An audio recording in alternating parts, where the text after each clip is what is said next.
Is it just me who thinks that you cannot talk about books if you don't have coffee, or listen things about books without coffee? Just me? Okay. Hey guys, what is up? How are we doing? Welcome back to my channel. Today I really wanted to talk about, actually unofficially, this is my January wrap-up of all the things that I've read, but we're calling it current reads just because we like to pretend that I have my shit together. January was a really great month for me in terms of reading. I was on my vacation, which meant I could just spend my time reading books rather than talking to people, which I'm not even ashamed of. It's a mood for a lot of people. If you are like me, let me know in the comments down below. And now we'll dive into all the books I've read in January. Alright, so the first book that I have read in January was fantasy. And now, I do not do fantasy, or at least I did not do fantasy before this series. And I don't know what has happened to me this year. 2021 Negin is all about fantasy. She has Redbubble stickers on her bullet journal of recent. She digs that shit now. So let's welcome her. She's new, we don't know her. The first series that actually made me fall in love with fantasy is the Blood and Ash series by Jennifer Armentrout, and the first book that I read in January is A Kingdom of Flesh and Fire, and this is a story of Poppy, who's a maiden chosen by the gods to basically be kind of like the conduct to ascend a whole civilization of Ascended. And if that didn't make sense, trust me, that's how I felt during the whole book one. Because book one is a lot about really kind of like universe setting and just presenting you how things work and who the characters are, and it was very addictive. You get to know Poppy and her lifestyle and how she cannot talk to anyone and how she cannot be seen by anyone. She's basically isolated from any kind of life and pleasure because she's the maiden. She meets Hawk, who kind of like gets her out of that in a way. I don't want to spoil book one if you have not read it, but basically book two takes off with her deciding she doesn't want to be the maiden anymore because she's starting to really question everything that she always thought to be true. Overall, I really enjoyed book two so much better than book one, just because book two just answered all the questions I had in book one. I hate when a book tells you this is the way it is, but doesn't tell you how and where it started and why did it start and why is it like that. I need to know why. I felt very satisfied during book two just because it was really tying all the loose ends that book one had. Book one was a lot of like, what the fuck, why is this like this, why are you telling me this, I don't understand. Book one was a literal mood. It was just like, I don't understand, but I like it. I feel like it has to do with the fact that during book one, Poppy is not supposed to know how everything works, and so I feel like you start discovering the truth at the same time that she does, which makes your own knowledge about the whole situation so much broader, and you start to understand and just like feel more comfortable within the story just as she does. It was really great to see her grow so much from book one to book two. She has such a great character growth. I feel like in the book one she was the maiden. Clearly she was just like conditioned by everything that she'd been taught, and like she'd been conditioned to not have a voice, to be quiet, to not be seen, to not be sexual, to not have her own desires. And in book two she really comes out of her own. She's just Poppy. She just is very strong-willed, starts looking for her own interests, looking for her own self, discovering what she likes, what she doesn't like, and exploring her more feminine side, which was very great. Now the dynamic with her and Castile was chef's kiss. I feel like those two are probably one of my favorites pairing ever, just because he doesn't stop her from being a badass. He's like, you go for it, honey, I'll just sit and wait for you, okay? The end was just like, Jennifer Armentrout is the queen of writing a good plot twist. That's another one, and I think that's why book one was so engaging, because you're like, what? and like in book 2 it's kind of like the same vibe, and the end of book 2 leaves you with like, are you fucking serious? You're gonna leave me like this? So I really enjoyed it. I gave it 5 stars.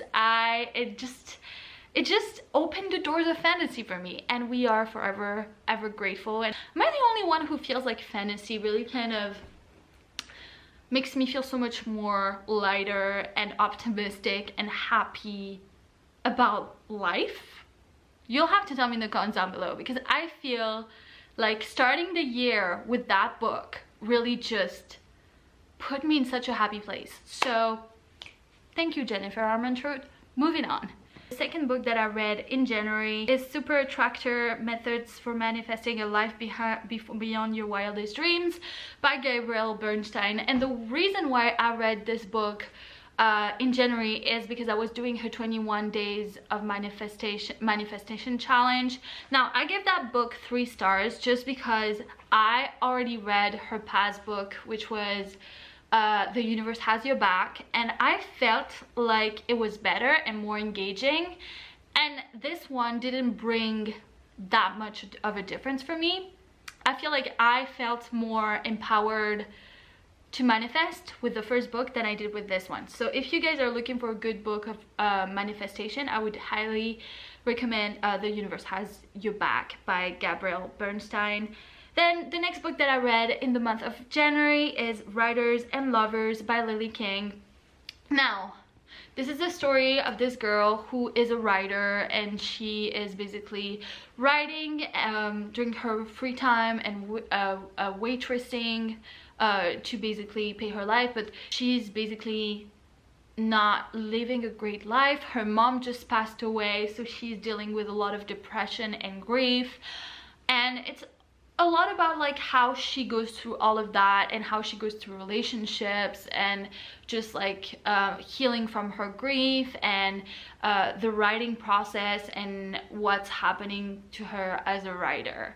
Now I didn't love this book at all. I was honestly a little bit bored. This book was all over the place last year. I feel like everybody loved it and I really didn't, just because I was just a little bit bored. It didn't have any like plot, and it just didn't feel like it was going anywhere, and it dragged me down a little bit because she's such a sad character, which I think is the point. I think it's okay not to feel good when you're reading a book if you're really feeling attached to the character. For example, I love A Little Life. It's my favorite book ever, and the character, if you've read A Little Life, you know this is a very miserable book. But I loved it just because the character made me fall in love with them, but I didn't feel connected to the main character. I don't even remember what she's called. Now, it had really beautiful like moments, but it wasn't enough for me to want to reread that book. So I gave it 3 stars, and I think I was generous because I really wanted to give it 2 stars, but it's January, we're starting good, no problem. The next books that I have read in January is another fantasy series, and you're gonna have to bear with me as I'm trying to explain this one because I have no idea how I'm gonna be able to talk about it without losing my shit, which is probably the reason why I needed to talk about it in the first place. But it is the one, the only, the inimitable, A Corn of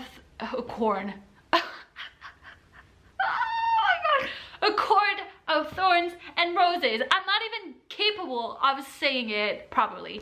Book 1, 2, and 3. And I am not okay. My world will never be the same. And I do not know where I was before. Like, I do not know how did I never ever hear about this? How did no one tell me, hey Negin, you need to read this? I have no clue. I don't know. I can't explain it, but here we are. I'm just gonna say what I really liked and what I didn't like so much, so we keep this as controlled as we can.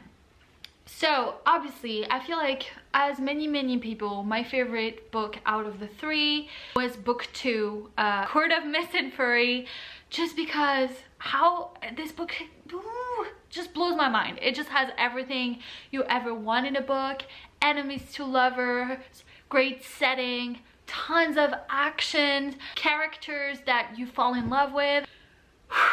These people They just stole my heart, okay? Like putting a blanket and fuzzy socks and a warm like drink and just being comfortable and cozy and just like happy. This is what it made me feel like. And reading those characters made me feel like I was part of something. Like I don't know. There are those characters that you feel like you know so well. They're kind of like your own friends. Especially, and I don't think this is any surprise, especially Rhysand, Race, whatever. I don't even know how I'm supposed to say his name. I feel like every time I'm saying Rhys's name, it comes out different in my mouth. But Rhysand is probably my favorite character ever. He's just everything I love in a character. I feel like the moment I started reading Rhysand, everything went to shit for any potential partner of mine. I'm just gonna say it. It's just true. But no, I'm joking. But if you're anything like Rhysand, I feel like from the first moments where I read Rhysand, I just loved him since the very beginning. I was like, who is that? Kind of like shaking the story a little bit and making it a little bit less vanilla boring. So extra points for Rhys. I really liked Feyre's growth starting from book 2 to book 3. I feel like book 2 also had really great plot twist. I feel like I already knew. I feel like I knew since book 1 what would happen, just because it was just so obvious to me. I'm getting flashbacks. Okay, chapter 55. Do I need to say anything else? And yeah, things that I didn't like. I didn't like book 3 as much. Obviously, I gave it 4 stars just because I don't think I could ever hate it. But it's not my favorite out of the 3. Like, she had already delivered all the juice she needed to deliver in book 2. And I didn't feel that engaged. I finished book 1 and 2 in like 3 days together. And like book 3 was just not it for me, just because it took me longer to just read it. Overall, really enjoyed the series. I feel like it will always forever be dear in my heart, like I'm sure it is to many of you. My cold heart. I cannot wait to read part 4. I'll be doing a reading vlog for that, so stay tuned for that. But yeah, guys, there's nothing else to say. I just love this series so much. I just love it so much. And the last book that I have read in January is Educated by Tara Westover. Great memoir. I gave it 4 stars. It's about this girl who's born in a Mormon family. So since she's very little, she gets like all those crazy beliefs about medicine is like is not good, governments are not good, schools are not good. So every single thing that normal kids do, she is not allowed to do. So she really grows at home without going to school, without going to the doctors, without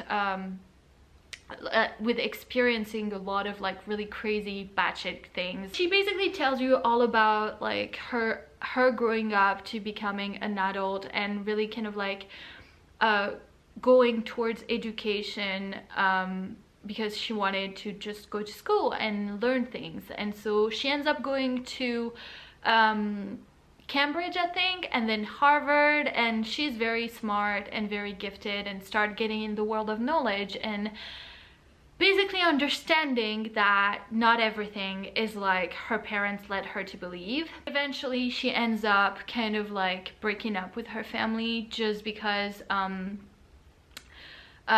she was getting abused by her brother, but her family was denying it and stuff like that. So it's a lot of like really hard family drama, and it's all about abuse and the power of love and kind of disassociating yourself from your family, their beliefs, to really grow to be the person you're meant to be and who you are meant to be and who you are choosing to be.